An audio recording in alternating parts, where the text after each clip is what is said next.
जल्दी बताओ, क्या इसका आंसर निकाल लोगे होमवर्क में?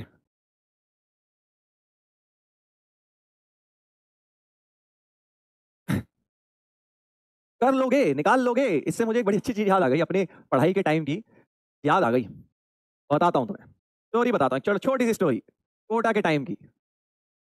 यस सर कर लेंगे, हाँ चलिए बहुत अच्छी बात है। तो भाई होता क्या था, हम जब 12th में आए, हम थे पहले 11th में, तो हम थे जरा पीछे वाले बैच में, मतलब 11th में तो होते हैं मजे मस्ती वाले थे हम भी, तो पीछे वाले बैच में थे, टॉप बैच में नहीं थे।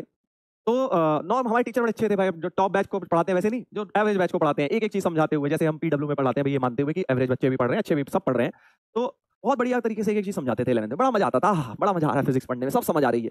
फिर जब धीरे धीरे हम 11th में पढ़ते गए हमारा प्रमोशन होता गया, टॉप बैच में हम साल के एंड तक पहुंचे।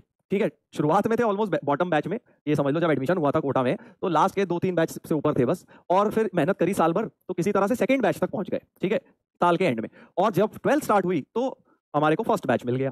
ठीक है, फर्स्ट बैच मतलब टॉपर बैच, जिसके अंदर AIR 1 2 3 10 ऐसे बच्चे बैठते थे। हमें लगा रहे अब आएगा मजा भाई साहब, टॉप रैंकर्स के साथ पढ़ेंगे, अब बेटा अलग नेक्स्ट लेवल के मजे मस्ती मजाक करेंगे।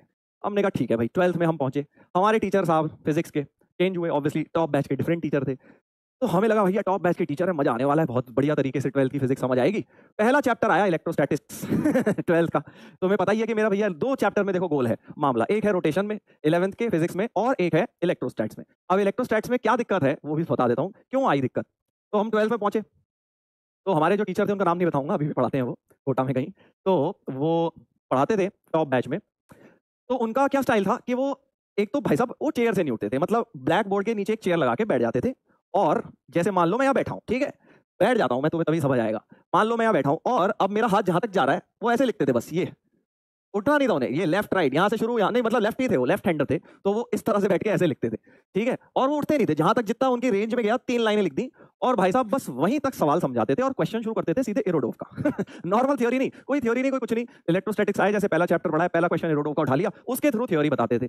अब यहाँ तक उन्होंने ऐसे 3-4 समुद्र की लहरें बनाई 3-4 समुद्र की लहरें बनाई, उसके बाद बच्चों से कहते थे कर लोगे, हो जाएगा। अब उसके उधर से हम बैठे हुए 80-70-80 बच्चे बैठे हुए टॉप बैच में, एक आध की आवाज आती थी यस सर, फिर दोबारा चिल्लाते थे वो, अरे कर लोगे, हो जाएगा।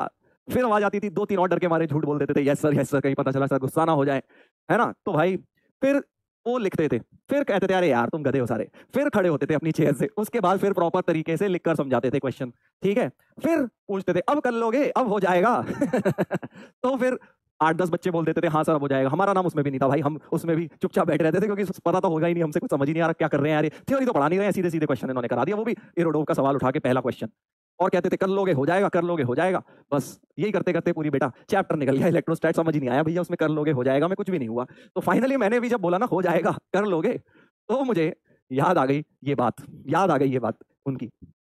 ठीक है। फिर एनीवेज, मतलब टीचर वो बहुत अच्छे थे, एक्चुअली हमारा ही वो लेवल नहीं था उनको समझने का, बट धीरे धीरे फिर फर्स्ट चैप्टर जब गया कर लोगे हो जाएगा से, सेकंड चैप्टर आया, तब तक फिर हमसे भी होने लग गए क्वेश्चन, हमें भी समझ आ गया कि भैया किस तरह से स्टाइल है इनकी कराने की।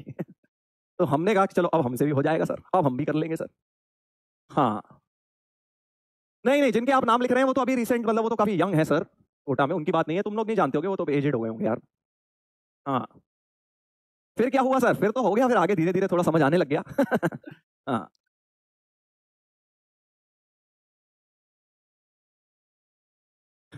हो जाएगा सर, कर लेंगे।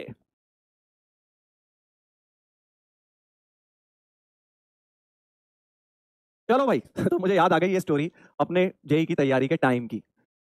चलो इसको निपटा लेना, आगे बढ़ते हैं, आगे बढ़ते हैं। ये वाला क्वेश्चन बिल्कुल सिमिलर क्वेश्चन है, बस स्क्वायर की जगह रेक्टेंगल आ गया है। एक और बड़ा प्यारा